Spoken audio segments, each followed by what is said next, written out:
first concept of today. So we have a very simple and very effective technique जिसमें हम change in kinetic energy और change in momentum को आपस में relate करेंगे. Okay, now we have a question if the kinetic energy of a body changes by 300%, changes by 300%, what is the change in the momentum? What is the change in the momentum of the body? What is the change in the momentum of body? What is the change in momentum of body या फिर percentage change in the momentum of body? Solution. Focus करना सब पता लगेगा, focus करना आपको सब पता लगेगा कि कैसे करना है इस चीज को. चलिए स्टार्ट करते हैं हम इस चीज को.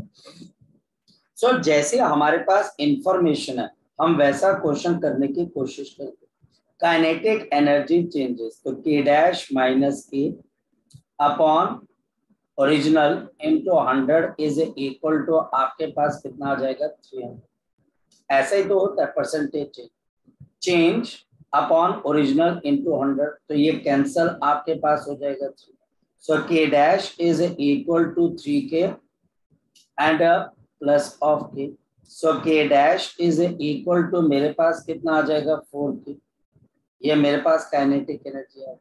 नाउ काइनेटिक एनर्जी से मोमेंटम कैसे आता है? काइनेटिक एनर्जी न्यू मोमेंटम का स्क्वायर अपॉन 2m और we have 4 times old momentum का स्क्वायर अपॉन 2m. मास नहीं चेंज हुआ है, मोमेंटम चेंज हुआ. ये अगर चेंज आपके पास हुआ है इसको आप हटा दीजिए. So we have new momentum square root ले लीजिए आप दोनों साइड्स का, रूट दोनों साइड्स का, तो p dash is equal to 2 into p. अब अगर मुझे परसेंटेज चेंज निकालना है तो बताओ क्या आ जाएगा? शाबाश. तो मेरे को परसेंटेज चेंज निकालना है तो मेरे पास यहाँ पे रिजल्ट क्या आ जाएगा? We can now write down the p dash minus p upon p into 100 is equal to p dash is 2p minus p upon p into 100. So हमारे पास यहाँ पर परसेंटेज चेंज किसके बराबर आ जाएगा? 100%. ये हमारे पास परसेंटेज चेंज किसके बराबर आ जाएगा? 100% के बराबर आ जाएगा. बिल्कुल सही है. मैक्सिमम बच्चे ये क्वेश्चन देख के छोड़ देते हैं कि 300% है, पता नहीं आंसर आएगा कैसे, पता नहीं आंसर कैसे आएगा. बच्चों को ऐसा लगता है. घबराना नहीं है, आपको सिर्फ प्रोसीड करना परसेंटेज की बेसिक डेफिनेशन. अगर हम परसेंटेज की बेसिक डेफिनेशन से प्रोसीड करते हैं तो हमको कभी भी कोई भी गलती होने के चांसेस नहीं रहते. इस तरह के क्वेश्चंस को करने की एक टेक्निक और भी बहुत अच्छी टेक्निक है. देखिए क्या, इफ, ध्यान से समझना, if kinetic energy of the body, kinetic energy of the body changes by n%, changes by n%. कितने से चेंज हो रहा है? शाबाश बताओ. n% से चेंज हो रहा है. then percentage change in momentum will be, then percentage change in momentum will be, percentage change in the momentum will be. तो हमारे पास मोमेंटम के अंदर परसेंटेज चेंज कितना होगा? then the percentage change in the momentum will be. ये हमारे पास क्या होगा? जरा ध्यान से देखिए, फोकस करो. ये हमारे पास एक तरीका है जिसको आप बहुत इफेक्टिवली लगा सकते हैं. और अगेन ये आपके पास बहुत कम बच्चों को पता होता है. ये अंडर रूट ऑफ आपके पास क्या आ जाएगा? अंडर रूट ऑफ मेरे पास यहाँ पर आएगा n प्लस ऑफ 100, जहां पर n क्या है? Kinetic energy of the body changes by n%. इसके बाद इसके आगे ब्रैकेट लगा देना माइनस ऑफ 10. फिर इसके बाद फिर एक और ब्रैकेट लगा देना मल्टीप्लाइड बाय 10. इतना परसेंटेज आपके पास मोमेंटम में चेंज है. ये हमारे पास बिल्कुल सही टेक्निक है. लेकिन रूट कहाँ पर आएगा, माइनस क्या होगा, ब्रैकेट कहाँ पर आएगा, ये बहुत इंपॉर्टेंट. अगर मेरे पास टीचर n की वैल्यू 300 दे रहा है, मैं किसकी बात कर रहा हूँ, काइनेटिक एनर्जी के परसेंटेज चेंज की, और निकालना क्या है मुझे, change, percentage change in the momentum, and this is given by under root of, कितना आ जाएगा, 300 plus of 100, bracket close, minus of 10 into आपके पास 10%, 300 प्लस 100 कितना होता है, 400, 400 का रूट कितना होता है, 20, 20 माइनस 10 मल्टीप्लाइड बाई आपके पास 10%, और आपके पास यहाँ पर कितना आ जाएगा, we can write down this becomes 100%। तो ये हमारे पास एक शॉर्ट ट्रिक है, आपके पास ये मेरे पास एक शॉर्ट ट्रिक है जिससे मैं इस क्वेश्चन का answer with in half minute निकाल सकता हूँ, और ये शॉर्ट ट्रिक हर जगह पे काम करती है, जहां पर भी टीचर आपको ऐसा कोई क्वेश्चन दे, जहां पर भी टीचर आपको कोई ऐसा क्वेश्चन देगा आपका आंसर आ जाएगा। मैं बताता हूँ कैसे, देखिए क्वेश्चन क्या हमारे पास यहाँ पर एक बड़ा सिंपल सा क्वेश्चन है। हमारे पास क्वेश्चन ये है आपके लिए कि if the kinetic energy of the body, फटाफट आंसर बताना, if the kinetic energy of the body changes by 21%, कितने से चेंज हो रही है, changes by 21%, find percentage change in momentum, find percentage change इन, बताओ क्या करना है, मोमेंटम। अब किस बच्चे में ताकत है, किस बच्चे में हिम्मत है कि वो फटाफट बता दे, देखते हैं हम हमारे पास करना कैसे है। अगर काइनेटिक एनर्जी का परसेंटेज चेंज दे रखा है तो ये 21 आ गया, और मुझे परसेंटेज चेंज इन क्या निकालना है, मोमेंटम, तो ये कैसे आ जाएगा, अंडर रूट ऑफ, आपके पास 100 प्लस ऑफ n, तो ये 21, bracket close, minus of 10 bracket close, multiplied by 10, जल्दी बता दो कितना आंसर आ जाएगा, 121 का परसेंटेज कितना होता है बच्चे, आपके पास 11, 11 का रूट 11 माइनस 10 कितना होता है, 1, 1 इंटू 10 आपके पास कितना परसेंट, 10%। 10% आंसर आ जाएगा, बिल्कुल आंसर आएगा। लेकिन इसमें जितनी आपको बढ़िया से शॉर्ट ट्रिक आती है, आपकी जिम्मेदारी भी बढ़ जाती है कि आप शॉर्ट ट्रिक को याद भी रखें कि कैसे आपने करना।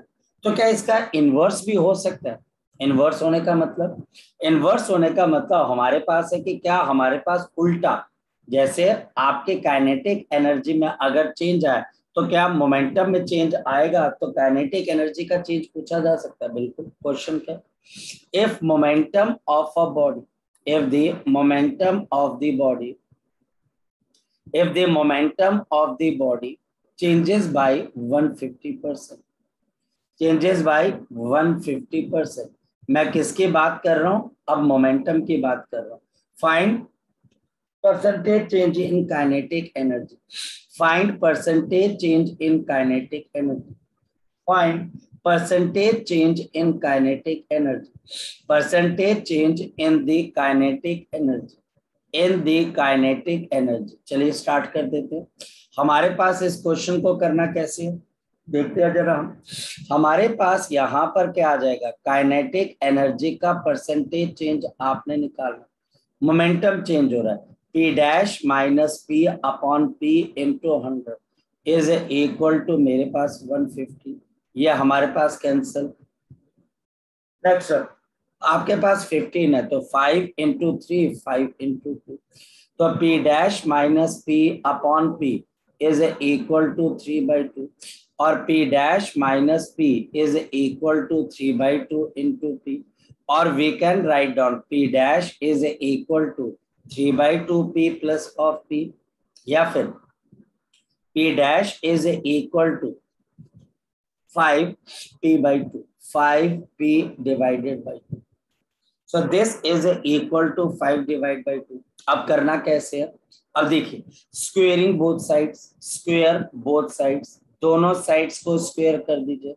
स्क्वेयर बोथ साइड्स, तो मेरे पास क्या आ जाएगा, P डैश का स्क्वेयर अब is equal to 25/4 into P का स्क्वेयर आ जाएगा, P का आपके पास स्क्वेयर आ जाएगा। मुझे काइनेटिक एनर्जी लेके आनी है मोमेंटम से, और फिर हमारे पास है divide by 2m both sides, divide by 2m both sides. इन दोनों को ट्वाइस ऑफ मास से डिवाइड कर दो, ट्वाइस ऑफ मास से, तो ये चीज हमारे पास क्या बन जाएगी, फाइनल काइनेटिक एनर्जी। ये हमारे पास क्या है, इनिशियल काइनेटिक एनर्जी। तो final kinetic energy is equal to, so we have final kinetic energy is equal to 25/4 times the initial kinetic energy। लेकिन मुझे तो परसेंटेज चेंज चाहिए, कैसे निकालूंगा देखते हैं। तो परसेंटेज चेंज क्या होती है, के डैश माइनस के अपॉन के इंटू 100। चलो जी आगे चलते हैं। तो के डैश कितने के बराबर है, 25/4 इंटू के माइनस के अपॉन के मल्टीप्लाइड बाई, मेरे पास कितना आ गया, 100 आ गया। अगर मैं सॉल्व करता हूं तो 25 माइनस ऑफ 4, तो 25 के माइनस ऑफ 4 के अपॉन नीचे मेरे पास 4 के इंटू आपके पास यहाँ पर 100। तो 25 माइनस 4 कितना होता है, शाबाश बताओ कितने के बराबर होता है, ये आ जाएगा 2, आपके पास यहाँ पर 21। सो दिस इज 21 के डिवाइडेड बाई 4 के मल्टीप्लाइड बाई 100। तो हमारे पास यहाँ पर क्या चीज हो जाएगी, कैंसिल हो जाएगी। 4 इंटू आपके पास कितना आ गया, 20। अब बताओ 21 इंटू 25 कितने के बराबर होता है, तो ये आ गया 5 और ये कितना आ गया मेरे पास 10। फिर मेरे पास यहाँ पर कितना आ गया, ये आ गया 2 और ये आ गया 4। तो बताओ कितना आ गया, 5 to 5। तो 525% का आपके पास परसेंटेज चेंज है। कितने का परसेंटेज चेंज है, 525। ये न्यूमेरिकल 2 पेजेस का है, ये न्यूमेरिकल हमारे पास 2 पेजेस का है, क्योंकि वहां पर भी मेरा माइंड काम करना चाहिए कि मुझे परसेंटेज चेंज के बारे में पता होना चाहिए। तो क्या इसके लिए भी कोई शॉर्ट ट्रिक है, बिल्कुल इसके लिए भी हमारे पास शॉर्ट ट्रिक है। और वो शॉर्ट ट्रिक हमारे पास कुछ इस तरीके से, फोकस करना, इफ अगर momentum of body changes by n%, momentum of body changes by n%, body changes by n%, changes by आपके पास n%, ये n% से चेंज होता है। then the percentage change in kinetic energy, तो percentage change in the kinetic energy is given by n multiplied by n plus 200 and divided by 100%, divided by 100%। इस तरीके से हम इस क्वेश्चन को बड़ी जल्दी और बड़े इफेक्टिवली निकाल सकते हैं। कैसे, यहाँ पर मेरे पास n की वैल्यू किसके बराबर थी, आपके पास थी 150%, तो हमारे पास 150 आ गया, मल्टीप्लाइड बाई 200 प्लस ऑफ मेरे पास 150 आ गया एंड डिवाइडेड बाई मेरे पास कितना आ गया, 100। जल्दी बता दो क्या आ जाएगा, तो 150 इंटू 350 अपॉन 100 आ गया, तो ये जीरो कैंसिल, तो 15 इंटू 35, तो ये आपके पास 5 और 2, तो 15 और आपके पास यहाँ पर 17 और यहाँ पर मेरे पास कितना आ गया 35, 5 to 1 5 to 5 525%।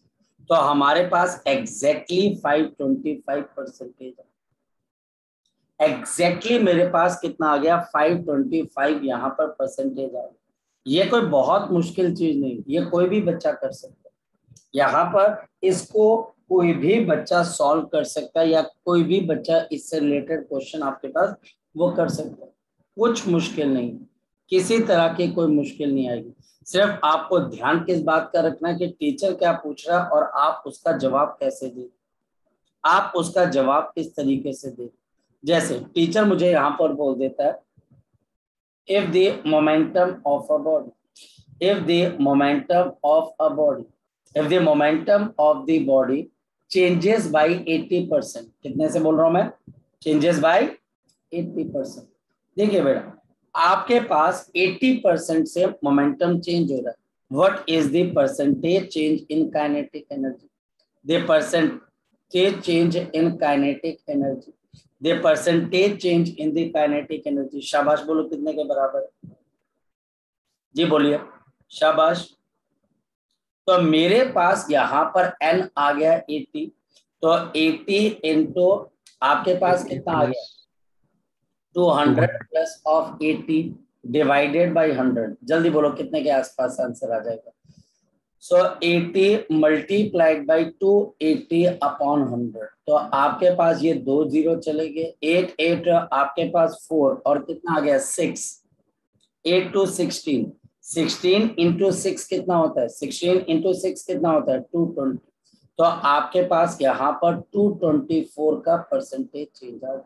किसकी बात कर रहा हूं मैं, काइनेटिक एनर्जी के चेंज की। और किससे निकाल रहा हूं मैं, मोमेंटम से निकाल रहा हूं। अब अगर किसी बच्चे को कोई डाउट है, मैंने 2 शॉर्टकट करवा दिए हैं, ये 2 शॉर्टकट आपको बहुत हेल्प करेंगे। पहला शॉर्टकट है n plus of 100 minus of 10 into 10%, और दूसरा शॉर्टकट है n into n plus of 200 upon आपके पास 100%। यहां पर मेरे पास n क्या है, n हमारे पास यहाँ पर परसेंटेज चेंज किसके अंदर है, काइनेटिक एनर्जी का। यहाँ पर मेरे पास n क्या है, percentage change in the momentum of the body. और हम निकाल क्या रहे हैं इस फॉर्मूले से, the percentage change in momentum. इस फॉर्मूले से हम क्या निकाल रहे हैं, the percentage change in kinetic energy, percentage change in the kinetic energy. तो यहाँ पर हमारे पास ये फंडामेंटल बहुत अच्छे से क्लियर होना चाहिए। तो यहाँ पर होप सो, देखिए जहां पर भी जो बच्चे ने डाउट पूछा था, जिस बच्चे ने डीपीपी सॉल्व किया, उस बच्चे का रात को ही मैसेज आ गया था कि सर मैंने डीपीपी जो है सॉल्व कर लिया, ये डाउट आया, तो उसका डाउट भी मैंने यहाँ पर सॉल्व कर दिया। तो वो परसेंटेज चेंज को इस तरीके से सॉल्व अगर करोगे तो आपके पास डेफिनेटली इस क्वेश्चन का आंसर आएगा। चलते आज हम आगे की। तो हमने कल काइनेटिक एनर्जी और मोमेंटम से रिलेटेड मैक्सिमम चीजों को समझने की कोशिश की थी, और हमारे पास काइनेटिक एनर्जी से रिलेटेड आज आपको कुछ और क्वेश्चंस भी मिलेंगे, क्योंकि काइनेटिक एनर्जी हमारे पास इंपॉर्टेंट है। काइनेटिक एनर्जी इंपॉर्टेंट है, मैं फिर आपको बोल रहा हूँ, इस वजह से इससे रिलेटेड आज आपको कुछ और क्वेश्चंस मिलेंगे हमारे पास। ये क्वेश्चन आज जो आपको मिलेंगे सब्जेक्टिव होंगे, ऑब्जेक्टिव नहीं, याद रखना। नेक्स्ट आज का टॉपिक हमारे पास है the work energy theorem for the constant force. The work energy theorem for the constant force.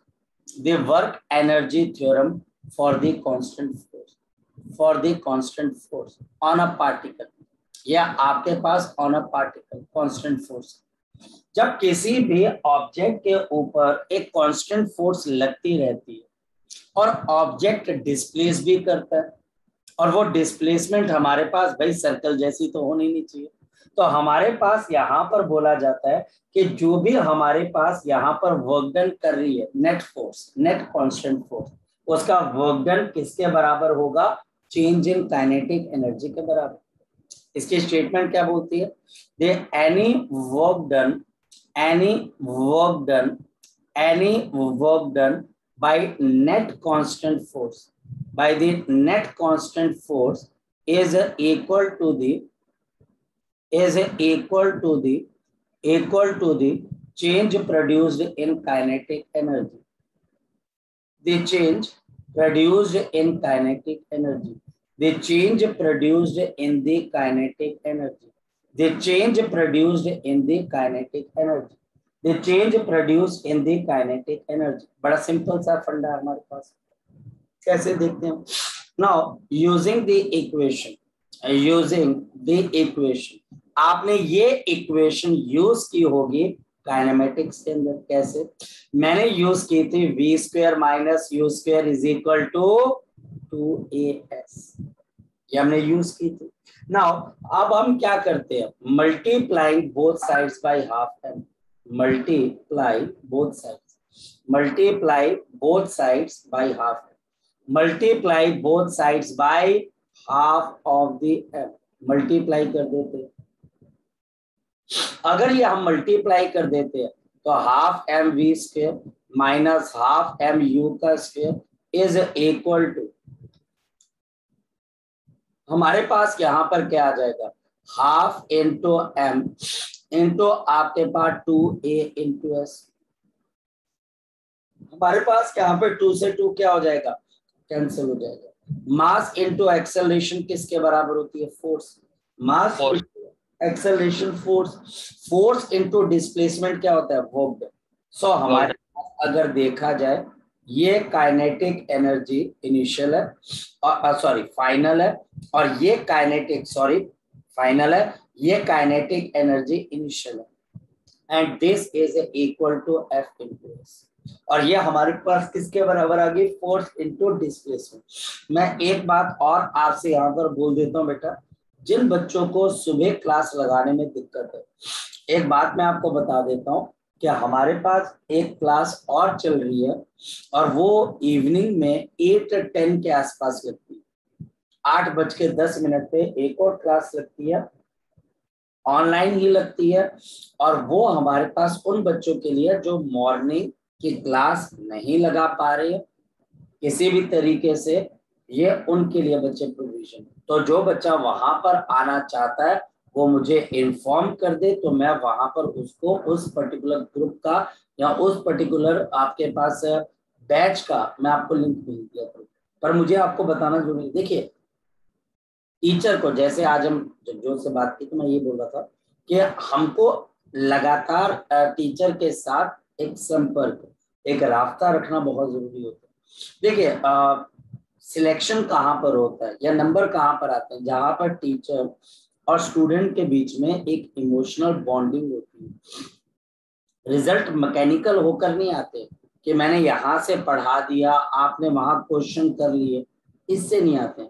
आपके क्लास के अंदर एक बच्चा है बेटा, ठीक है, मतलब कि जब भी उसको टाइम लगता है, इस वजह तो उसकी शिकायत थी, शिकायत मैं नाम नहीं बोलूंगा, शिकायत भी थी, अच्छा भी लगा कि सर आप तो मुझे भूल ही गए।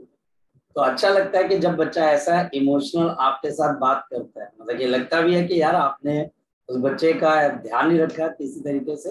तो इमोशनल बॉन्डिंग होनी बहुत जरूरी है। क्या आप ये डिस्कस करें कि सर मैं बैच जो है मैं इसमें सुबह उठने में दिक्कत आ रही है, या मेरे स्कूल में लगी हुई क्लासेस, आप कुछ अरेंज करो सर, मेरे लिए कुछ करो। और आपको जान के हैरानी होगी कि वहां पर सिर्फ 3 बच्चे हैं। मतलब कि आज मैंने जगजोत को बोला बेटा अगर कभी भी तुम्हें कभी भी लगे कि ये एक्स्ट्रा तुमने पढ़ना, तो ये नहीं सोचना कि हम अकेले हैं और सर अकेले बच्चे को मना कर देंगे, कभी भी ऐसा नहीं, ठीक है। तो ऐसा कभी भी नहीं होगा कि मैं ये बोलूंगा कि आप अकेले हो तो मैं आपको बिल्कुल भी एंटरटेन, आप बात तो करके देखो, एक बार बात करके देखोगे तो पता लगेगा कि मैं अकेले, वहां पर भी एक अकेले बच्चे के लिए जो शुरू हुआ था, धीरे धीरे बच्चे उसमें भी 2 करोड़ जुड़ गए। तो आप भी, वो अकेले बच्चे के लिए शुरू हुआ था क्योंकि वो बच्चा बोलता है सर मेरे लिए बहुत बड़ी प्रॉब्लम आ रही।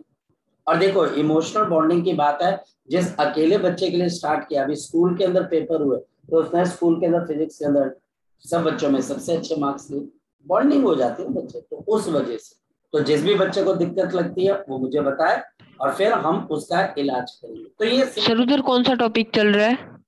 मैं तुम्हें बता दूंगा अभी हम इस पे देखते हैं, ठीक है, क्योंकि फिर आपका दिमाग कहीं और चला जाएगा।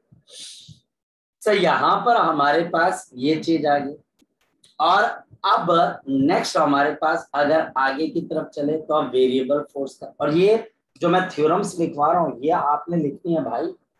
और फिर हमारे पास अगेन यही थ्योरम है for the variable force, for the variable force. Variable force के लिए हमारे पास क्या आ जाएगा, the work done by the variable forces, the work done by variable force, the work done by the variable force, the work done by the variable force, the work done by the variable force is dw integration of, आपके पास क्या आ जाएगा, f dot ds, integration of f dot ds, और this is a integration of f into ds।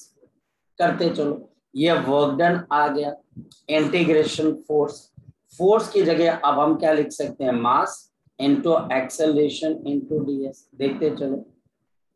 फिर मेरे पास मास, acceleration क्या लिख सकते हो, आप लिख सकते हो dv upon dt into ds, ds upon dt क्या आ जाती है, वेलोसिटी, तो m into integration of v dv, initial velocity you मान लो, फाइनल भी मान लो। वी डीवी की इंटीग्रेशन क्या आ जाती है, वी स्क्वायर अपॉन 2 और यू से लेके वी। और मेरे पास यहाँ पर वर्क डन किसके बराबर है, हाफ इनटू एम, और यहाँ पर मेरे पास क्या आ जाएगा, V square minus U square. बस इतनी सी चीज, half into M into V square into U square, तो half into M U square minus half into M into U का स्क्वायर। बस ये हमने यहाँ पर करना है और हमारे पास क्वेश्चन का आंसर आ जाएगा। सो ये हमारे पास प्रूफ हो जाती है। और एक बात, अब पहली चीज ये प्रूफ हो गया, मतलब ये टीचर प्रूफ करने को बोलेगा और हमको एक चीज मिल जाएगी। और हमको क्या चीज मिल जाएगी, क्या आपके पास अगर टीचर बोलता है कि मेरे पास वर्क डन किया गया फोर्स से by a force is equal to, work done by the force is equal to kinetic energy final minus kinetic energy initial, minus kinetic energy initial. So हमारे पास यहीं से तो पता लगता है कि वर्क डन कब पॉजिटिव, कब नेगेटिव और कब जीरो। देखो तीन चीजें, kinetic energy final greater than kinetic energy initial, kinetic energy final less than kinetic energy initial, और kinetic energy final is equal to kinetic energy initial. बताओ पहले का वर्क डन पॉजिटिव, दूसरे का वर्क डन नेगेटिव और तीसरे का work done zero, तीसरे का वर्क डन जीरो, तीसरे का वर्क डन हमारे पास क्या आ जाएगा, जीरो आपके पास। ये बात ध्यान रखना, ये पहली चीज आ गई। इसमें सबसे बड़ी अजम्पशन क्या है ये भी बता दूं। हमने यहाँ पर इसको देखते हुए एक अजम्पशन ली है और वो क्या ली है, पोटेंशियल एनर्जी इज कांस्टेंट, यानी कि ये बॉडी की पोटेंशियल एनर्जी कांस्टेंट है। ये हम मान के चल रहे हैं भाई, ये हम मान के चल रहे हैं, होता नहीं है लेकिन हम मान के चल रहे हैं। तो मैक्सिमम केसेस में जब तक टीचर बोले नहीं कि पोटेंशियल एनर्जी में चेंज आ रहा है, तब तक हम उस सिचुएशन को आप मान के चलोगे कि जो भी वर्क डन है वो वर्क डन किसको चेंज कर रही होगी, आपके पास सिर्फ और सिर्फ काइनेटिक एनर्जी, सिर्फ और सिर्फ किसको चेंज कर रही होगी, काइनेटिक। बस इतनी सी चीज, बस हमारे पास इतनी सी चीज है जिससे हमारे पास यहाँ पर क्वेश्चन सॉल्व हो जाएंगे। इसके क्वेश्चन भी हमारे पास पिछले क्वेश्चंस की ही तरह, पिछले क्वेश्चन की तरह टीचर बोलेगा कि भैया मैंने इतना वर्क डन किया और मेरे पास इतना वर्क डन किया, तो काइनेटिक एनर्जी अगर इनिशियल इतनी थी तो फाइनल कितनी हो जाएगी। मतलब कि एज यूजुअल आपके पास वही पुरानी चीजों को वो आपको पूछेगा और आपने उसको रिलेट करना है। मैं बताता हूँ कैसे, देखो कैसे। मान लो कि एक सैंपल न्यूमेरिकल है, ज्यादा मुश्किल नहीं, ज्यादा मुश्किल नहीं। टीचर ने मुझे यहाँ पर एक ग्राफ दे दिया, ग्राफ किस किस का दे दिया, ग्राफ मेरे को यहाँ पर दे दिया फोर्स और आसान ग्राफ लेते हैं, बहुत आसान ग्राफ लेते हैं, फोर्स वर्सेस डिस्प्लेसमेंट का आसान सा ग्राफ लेते हैं। और हमारे पास आसान सा ग्राफ है ये, कि हमारे लिए ये यहाँ पर गया और फिर हमारे पास मान लो यहाँ पर आ गया। मैं बड़ा आसान सा ग्राफ ले, और मेरे पास यहाँ पर फोर्स लगी जी 20 न्यूटन की, या आपके पास आ गई जी 20 न्यूटन की, ये 0 से लेके आपके पास 6 मीटर तक डिस्प्लेस करें। अब फोकस करें, ये ग्राफ एक ऐसे मास के लिए जिसकी वैल्यू 2 kg के बराबर है और जिसकी इनिशियल वेलोसिटी आपके पास 10 मीटर पर सेकेंड है, और हमने इस मास के ऊपर 20 न्यूटन का ऐसा फोर्स लगाई, हमने वेरिएबल फोर्स लगाई और ये बॉडी 6 मीटर आगे की तरफ को चलेगी।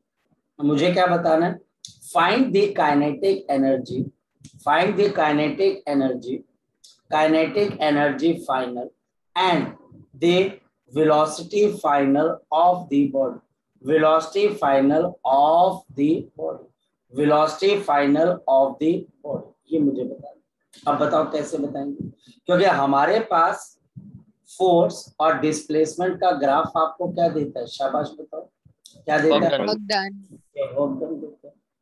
तो हमारे पास यहाँ पर वर्क डन किसके बराबर आ जाएगा, half into base 6 minus 0 into height, तो ये 20 आ जाएगा, ये कैंसिल होके 10 आ जाएगा, दिस इज 60 जूल, और 60 जूल इज इक्वल टू आपके पास क्या आएगा, हाफ इंटू एम, वेलोसिटी आपके पास यहाँ पर फाइनल का square minus of half into M into आपके पास इनिशियल वेलोसिटी का स्क्वायर, तो 10 का स्क्वायर। मास ऑफ द बॉडी कितने के बराबर है, ये आपके पास 2 किलो के बराबर है, तो ये 2 इंटू वेलोसिटी फाइनल का square minus of half into m 2 into ये 100 आ जाएगा, ये कैंसिल। अब बताओ मेरे पास क्या आ रही बात, ये आ जाएगा 60 is equal to velocity final का स्क्वायर, ये 2 से 2 कैंसिल हो लिया माइनस ऑफ 100, तो जल्दी बता दो वेलोसिटी फाइनल का स्क्वायर किसके बराबर है, 20 160 और वेलोसिटी फाइनल कितने के बराबर होगी, अंडर रूट ऑफ 160 मीटर पर सेकंड। और मुझे अब क्या बतानी है, काइनेटिक एनर्जी। शाबाश बताओ काइनेटिक एनर्जी फाइनल कैसे आएगी, half into mass into velocity final का स्क्वायर। मास आ गया मेरे पास 2 किलो का और वेलोसिटी फाइनल का स्क्वायर मतलब 160, तो ये कैंसिल हो लिया, therefore the kinetic energy final is 160 joule, तो ये आंसर आ जाएगा। तो कुल मिलाकर इसमें ऐसा नहीं है कि कोई नई चीज आ गई, वर्क डन निकालना आना चाहिए और उसको अब हम किसी तरीके से रिलेट करेंगे चेंज इन काइनेटिक एनर्जी से। मैंने जानबूझ के थोड़ा सा आउट ऑफ द ट्रैक जाकर क्वेश्चन लिया, ये बताने के लिए कि ये जरूरी नहीं है कि टीचर आपसे चेंज इन काइनेटिक एनर्जी पूछे, वो फाइनल काइनेटिक एनर्जी पूछ सकते हैं, और ये जरूरी नहीं है कि वो काइनेटिक एनर्जी ही पूछे, वो फाइनल स्पीड भी पूछ सकते हैं। तो यहाँ पर हमको थोड़ा सा फोकस करना पड़ेगा, work done is equal to किसके बराबर होती है चेंज। हाँ बोलो सर, थोड़ी देर नोट करने देना सर, वो 9 स्लाइड भी थोड़ी मिस हो गई थी सर। क्या बेटा, सर ये थोड़ा सा नोट करने का टाइम दे दो सर, क्योंकि मुझे ना बिल्कुल बोलो, कुछ बोलोगे तो तभी टीचर आपके साथ कुछ वो सोचेगा ना, तो बोलना चाहिए, ठीक है। हाँ ठीक है, करो नोट और पर मुझे बता देना भाई। Okay sir.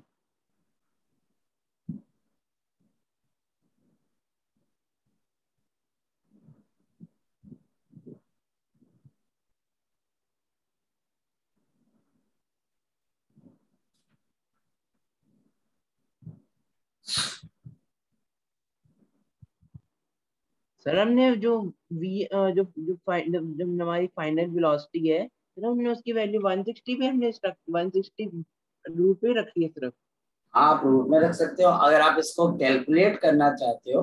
देखिए यहाँ पर शौर्य एक बात आती है जहां पर बच्चा बोलता है कि सर आप अंडर रूट ऑफ सपोज 83 का आंसर जो है अंडर रूट 83 रख सकते हो कि आगे जा सकते हो। तो मैं यहाँ पर बोलता हूँ बेटा आप छोटी क्लासेस में से ये सारी मैथमेटिक्स सीख के आते हो, मतलब कि +1 का टीचर आपसे कॉन्सेप्ट की बात करेगा, ठीक है, आप अंडर रूट 160 को आगे सॉल्व कर सकते हो, ये आपकी मैथमेटिकल एबिलिटीज की बात आ जाती है, ठीक है। तो आप छोटी क्लासेस में मुझसे ज्यादा आपकी प्रैक्टिस हो रखी होती है कि अंडर रूट ऑफ 160 क्या होगा। आप लिख सकते हो आगे इसका रूट, अगर आपको निकालना आता है आप लिख सकते हो, ठीक है।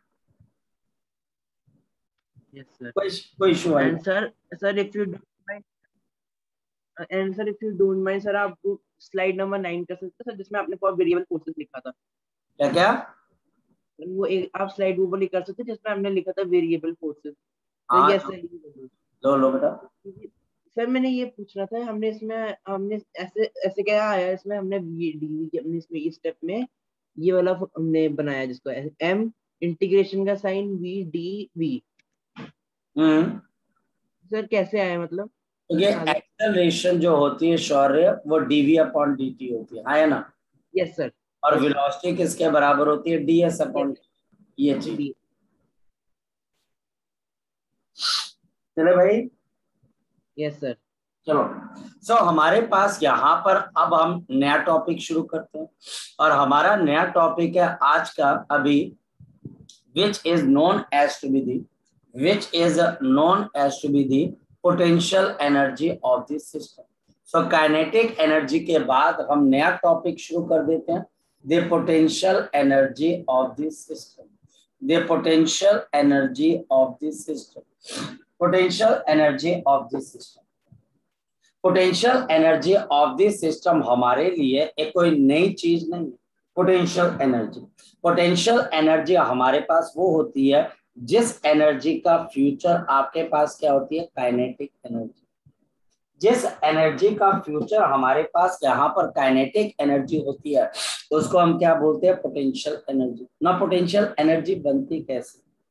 पोटेंशियल एनर्जी हमारे पास बनती है due to the virtue of the position of the body, due to the virtue of the position of the body, position of the body, position of the body, position of the body in the field of non-contact conservative force, non-contact conservative force, non-contact conservative force। फिर मैं क्या बोल रहा हूं, देखिए non conservative आपके पास क्या, आप नॉन कॉन्टैक्ट कंजर्वेटिव फोर्स, ये हमारे पास +1 और +2 पोजीशन दोनों को कवर करता है। पोजीशन जैसे मेरे पास यहाँ पर एक आपका केस देखा जाए कि ये अर्थ अगर मैं कंसीडर करता हूं, दिस इज द अर्थ, अगर एक ऑब्जेक्ट को अर्थ के सरफेस से उठाकर यहाँ पर लेके आया जाए, इसके ऊपर फोर्स ऑफ ग्रेविटी कहाँ की तरफ को लग रही है, नीचे लग रही है। ये हमारे पास नीचे क्या है बेटा, अर्थ है। ये मेरे पास क्या है, ऑब्जेक्ट है। इस ऑब्जेक्ट को मैंने अर्थ से कितना ऊपर रख दिया, शाबाश बताओ, मैंने इसको अर्थ से कितना ऊपर रख दिया, h डिस्टेंस ऊपर की तरफ को रख दिया, और इसका मास मेरे पास m kg। नॉन कॉन्टैक्ट क्यों, क्योंकि ग्रेविटी जो हम पे फोर्स लगाती है वो कांटेक्ट फोर्स है कि नॉन कांटेक्ट फोर्स है, नॉन कांटेक्ट। ग्रेविटी की फोर्स लगने के लिए कांटेक्ट होना जरूरी नहीं है। तभी तो हमारे पास जो आपके पास पेड़ होते हैं, जो ट्रीज होते हैं, उसके अंदर जो फ्रूट्स होते हैं या जो आपके पास ऑब्जेक्ट्स होती हैं, उनका जमीन से कोई कांटेक्ट नहीं है, पर फिर भी वो जमीन की तरफ अट्रैक्टेड रहते हैं। और रीजन हमारे पास क्या बच्चे, ग्रेविटेशन एक नॉन कॉन्टैक्ट कंजर्वेटिव फोर्स है, नॉन कॉन्टैक्ट कंजर्वेटिव फोर्स। और यहाँ पर बताओ पोटेंशियल एनर्जी किसके बराबर आती है, शाबाश, कोई बच्चा बता सकता है? तो MGH। सिंपल, ये तो हर बच्चे को पता है। ये हमारे पास यहाँ पर क्या आ जाता है, MGH आ जाता है हमारे पास, ये हमारे पास MGH। और ये बड़े काम की चीज है। देखो पानी के अंदर स्टोर पोटेंशियल एनर्जी बिजली बना सकती है, पानी के अंदर स्टोर जो भी एनर्जी होती है वो हमारे पास बिजली बना सकती है। हमारे पास कोई भी चीज बिल्डिंग की हाइट पर हो वो नीचे की तरफ को गिर सकती है, क्यों भाई, क्योंकि उसके पास पोटेंशियल एनर्जी, क्योंकि ऐसी एनर्जीज का फ्यूचर क्या होता है, शाबाश बताओ, काइनेटिक एनर्जी। ऐसी एनर्जीज का फ्यूचर हमारे पास क्या होता है, आपके पास होता है काइनेटिक एनर्जी। एक और चीज है लेकिन वो +2 के अंदर हम करते हैं, और वो हमारे पास है इलेक्ट्रोस्टैटिक आपके पास एनर्जी। लेकिन याद रखना मैं सिर्फ लिखवा रहा हूं एग्जांपल देने के लिए, इलेक्ट्रोस्टैटिक पोटेंशियल एनर्जी। इसको हम डिटेल के अंदर +2 के अंदर करते हैं, और ये +2 का ही टॉपिक है। सिर्फ आपने टीचर को ये बताना है कि दो चार्जेस, अगर 2 चार्जेस जो हैं, अगर मेरे पास 2 चार्जेस हैं आर प्लेस्ड, जिनको प्लेस किया गया at certain distance, these are placed at certain distance, जिनको कुछ डिस्टेंस के ऊपर प्लेस किया तो उनके बीच में इलेक्ट्रोस्टैटिक एनर्जी आ जाती है, पोटेंशियल एनर्जी, और ये भी नॉन कॉन्टैक्ट फोर्स है। नेक्स्ट वन, नेक्स्ट हमारे पास पोटेंशियल एनर्जी किसकी वजह से आती है, due to the virtue of change in configuration, due to the virtue of change in configuration. ये दूसरा, due to the virtue of the change in configuration, change in the configuration of the system, change in the configuration, या फिर आप उसके आकार को, आप बच्चे उसकी शेप को या फिर उसकी साइज को चेंज करने की कोशिश करते हो। आप किसी ऑब्जेक्ट के कॉन्फ़िगरेशन को, शेप को या साइज को क्या करने की कोशिश करते हो, चेंज करने की कोशिश करते हो। In presence of conservative force, in the presence of conservative force, in the presence of the conservative force. याद रखना, कंजर्वेटिव फोर्स की प्रेजेंस के अंदर ही हम ऐसा काम करते। हम कंजर्वेटिव फोर्स की प्रेजेंस के अंदर ही आपके पास ऐसा काम करते। नॉन कंजर्वेटिव फोर्स की प्रेजेंस में हम ऐसा काम नहीं कर सकते। और इसकी हमारे पास सबसे परफेक्ट एग्जांपल आ जाती है elastic energy stored in the spring. Elastic energy stored in the spring, stored in the spring, stored in the spring. अब हम स्प्रिंग के बारे में पढ़ेंगे। सो हमारे पास elastic energy stored in the spring. तो पहला कॉन्सेप्ट, हमारे पास स्प्रिंग एक कॉइल्ड, आपके पास एक कॉइल्ड वायर होती है। हमारे पास एक स्प्रिंग एक कॉइल्ड वायर होती है हमारे पास इस तरीके से। फिजिक्स के अंदर जनरली हम क्या करते हैं, इसके मास को हम इग्नोर करते हैं। ये कॉइल्ड वायर है हमारे पास। जैसे आपके रजिस्टर्स या आपके नोट्स के ऊपर बुक बाइंडिंग की एक वायर लगाई जाती है, कॉइल्ड वायर, वो हमारे पास स्प्रिंग की तरह काम करती है। आपको बड़े आराम से जो बॉल पेन आप यूज करते हो उसमें ये स्प्रिंग नजर आ जाएगी। आपके सोफे के नीचे भी आपके पास इस तरीके की स्प्रिंग होती है, सोफे के नीचे ये कॉइल्ड वायर होती है। अगर आपका व्हीकल है, गाड़ी है, तो उस गाड़ी के टायर के पास अगर आप देखें तो ऐसे करके स्प्रिंग उस टायर के साथ लगी होती। कभी देखा आपने नीचे झुक के गाड़ी के अंदर? Yes sir. ये हमारे पास स्प्रिंग होती है। अब इंटरेस्टिंग चीज हमारे पास क्या है, फोकस करना। इफ अ स्प्रिंग, अगर मेरे पास कोई स्प्रिंग इज कंप्रेस्ड और इज कंप्रेस्ड, या तो बच्चे उसको कंप्रेस कर दिया जाए और इलोंगेटेड, या इलोंगेट कर दिया जाए और इलोंगेटेड, या आप इलोंगेट कर दो बच्चे बाय सर्टेन अमाउंट। आप उसको सर्टेन अमाउंट से या तो कंप्रेस कर देते हो या फिर इलोंगेट कर देते हो, then it stores the potential energy, then it stores the potential energy. लेकिन कैसे? देन आपके पास यहां पर क्या आता है, then a restoring force develops in this spring। a restoring force, आपके पास एक रिस्टोरिंग फोर्स है जो कि डेवलप हो जाती है इसके अंदर, आपके पास स्प्रिंग के अंदर। a restoring force develops in this spring, develops in this spring, in the spring, in the spring। मैं बताता हूं कैसे बच्चे, फोकस करना। हमारे पास मान लिया जाए कि ये हमारे पास यहाँ पर एक स्प्रिंग है, ये हमारे पास स्प्रिंग है, और हम क्या करते हैं, स्प्रिंग को एक्सटेंड कर देते, खींच देते, और मैं इसको खींच कर कहां पर लेके आ जाता हूं, यहाँ पर। ये एक्सटेंड हो गया, ये मैंने खींच दी।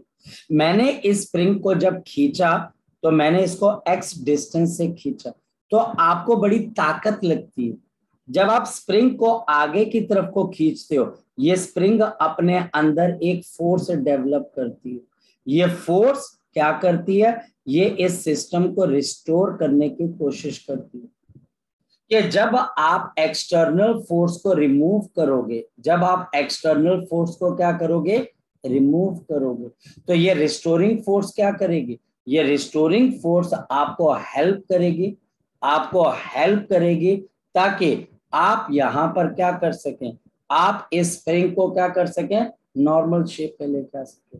Help to restore, help to restore, help to restore the आपके पास original configuration, help to restore the original configuration. ये ओरिजिनल कॉन्फ़िगरेशन को रिस्टोर करने में हेल्प करती है। ये आपके पास ओरिजिनल कॉन्फ़िगरेशन के अंदर रिस्टोर करने में हेल्प करती है। इसी तरीके से अगर मेरे पास यहाँ पर कोई स्प्रिंग है, सपोज कि मेरे पास कोई स्प्रिंग है और किसी पर्सन ने उस स्प्रिंग को क्या कर दिया, कंप्रेस कर दिया, कंप्रेस कर दिया। ओरिजिनली हमारे पास ये जो स्प्रिंग थी, ये आपके पास इसकी आपके पास कोई एक लेंथ थी, ये हमारे पास लेंथ, लेकिन किसी ने इसको एक्स डिस्टेंस से क्या कर दिया, कंप्रेस कर दिया। ऊपर हमने स्प्रिंग को क्या किया, इलोंगेट किया, खींच के लंबा कर दिया, और यहां पर इसको एक्स डिस्टेंस से मैंने क्या कर दिया, शाबाश बताओ, कंप्रेस कर दिया। जब मैंने इसको x डिस्टेंस से कंप्रेस कर दिया तो ये स्प्रिंग अपने अंदर एक रिस्टोरिंग फोर्स डेवलप करती है, इसके अंदर ये इंटरनल है, खुद डेवलप कर जाती है।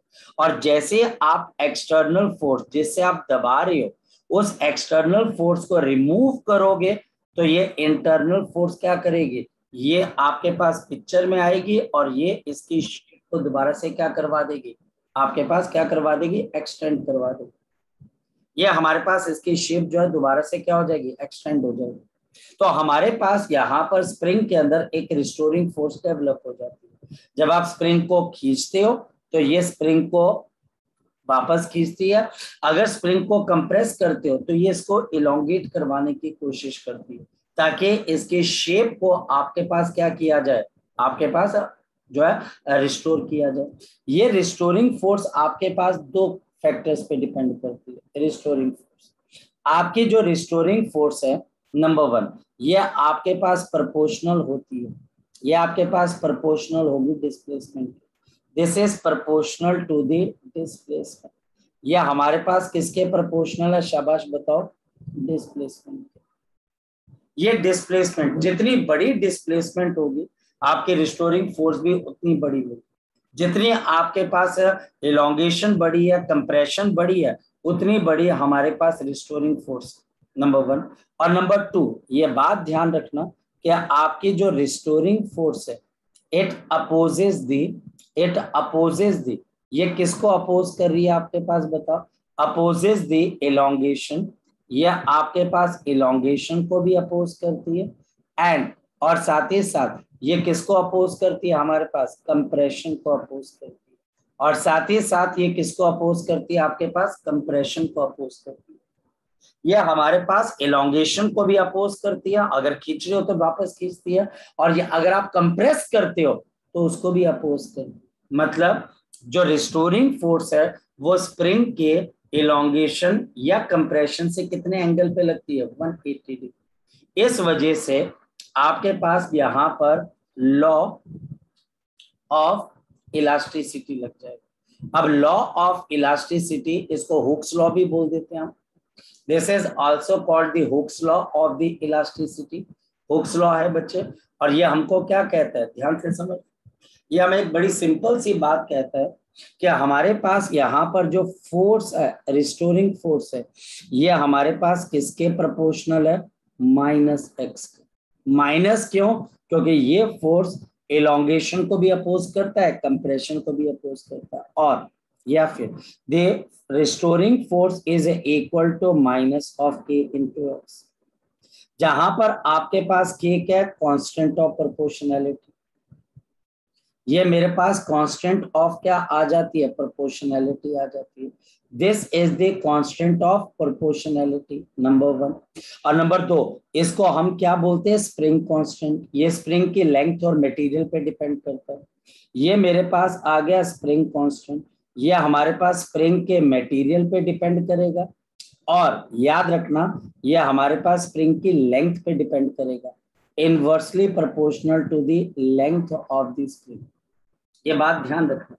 तो रिस्टोरिंग फोर्स हमारे पास दो चीजों पे डिपेंड करती है, एक स्प्रिंग कांस्टेंट क्या है, और दूसरा हमारे पास यहाँ पर इसकी डिस्प्लेसमेंट कितनी।